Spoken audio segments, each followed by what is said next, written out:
On retrouve notre ami Dan avec une entrée fracassante pour... C'est la lettre, c'est la lettre, c'est la lettre de Dan. Avec un chant lyrique, un chant pourri surtout. Ça me met une pression de malade non, à chaque justement, fois. Ça met le niveau en dessous, comme ça au moins tu es tranquille. La lettre de Dan à 17h30 qui aujourd'hui parle de Nikos Aliagas. Ben oui, parce que pour remplacer la Starac cet automne, TF1 miserait sur Koh-Lanta. Les mauvaises langues disent que remplacer la Starac par rien du tout, c'était déjà une bonne idée, mais qu'en plus le faire avec une bonne émission, ça va faire changement. Mais moi, je me range plutôt du côté de Nikos qui, pour sauver son émission, a écrit à TF1 et par chance, mon bon On a la Marco, lettre. on l'a intercepté, ça va comme suit. Cher TF1, ne nous sacrifiez pas trop vite. On a encore tellement de bonnes émissions à vous proposer, là.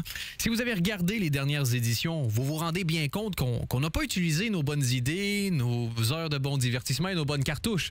C'est assez évident quand on regardait les émissions cet automne, entre autres choses. On se faisait des réserves, là. On a tellement de réserves maintenant qu'on va exploser, là. Comme les ventes d'albums de Cyril Sinélu. Non, c'est une blague.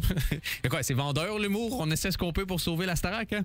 Ne prenez pas de décision trop vite, on peut encore sauver la Starac. Il faut juste copier les recettes de Koh-Lanta avec plus de sexe et plus de sang.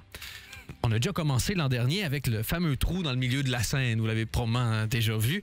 Et après avoir constaté avec déception que Yael Naïm avait survécu, on s'était dit qu'on passerait à quelqu'un d'un peu plus chochotte dans le trou, voir qu'est-ce que ça peut donner. Comble de chance, on parle de chochotte et vois-tu pas qu'Enrique Iglesias se présente sur notre plateau. C'était une occasion de rêve. Le mec a l'air d'avoir un physique encore plus fragile que l'intégrité d'Anne-Marie Lizin, ce qui n'est vraiment pas peu dire. Mais c'est avec un désappointement certain qu'on s'est rendu compte qu'il était meilleur pour résister à la douleur que pour chanter. Quoique la barre était peut-être pas exagérément haute, si vous voyez ce que je veux dire. Bon, en plus, Koh-Lanta est une émission remplie de défauts. Par exemple, oui, il nous montre des filles en bikini, ce qui est pas mal. Mais d'un autre côté, à force de les priver de bouffe, les filles perdent tout leur sein, tout leurs fesses, donc tout leur intérêt. Tout. Exactement. Nous, on va faire opérer les filles pour qu'elles aient toutes des gros seins. Tu vois, ça, c'est vendeur côté sexe. Les gros seins, ça a toujours bien marché à la télévision. La preuve, c'est certainement pas pour le talent de Chavannes que les gens regardent les roues de la fortune. Hein? Et c'est pas juste vrai avec la télé. La preuve, par exemple, Michelle Obama, gros seins, elle est avec Barack Obama. Carla Bruni, petit sein, elle se tape Nicolas Sarkozy. Petit Nicolas Sarkozy. Tout est petit dans leur univers, hein, c'est pour dire. Donc, allez, sur ça, je vous laisse. Je dois aller trouver mes œufs de Pâques. Je sais que c'était hier, mais comme je les ai pas trouvés, aujourd'hui, je dois courir derrière une flopée de petits poussins. Ils sont petits, ils sont jaunes, mais ils courent vite, les bâtards. Et c'est signé Nikos Aliagas. Ah là, ça fait toujours du bien la lettre de Dan. Hein. C'est à 17h30 et vous pouvez la retrouver aussi d'ailleurs sur le web. Fort, hein? Merci beaucoup.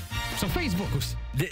Ça y est, il est au grand niveau international quoi. Facebook et Dailymotion sinon. Voilà. Voilà, comme ça vous pourrez retrouver la lettre de Dan aujourd'hui donc qui parlait de Nikos Aliagas.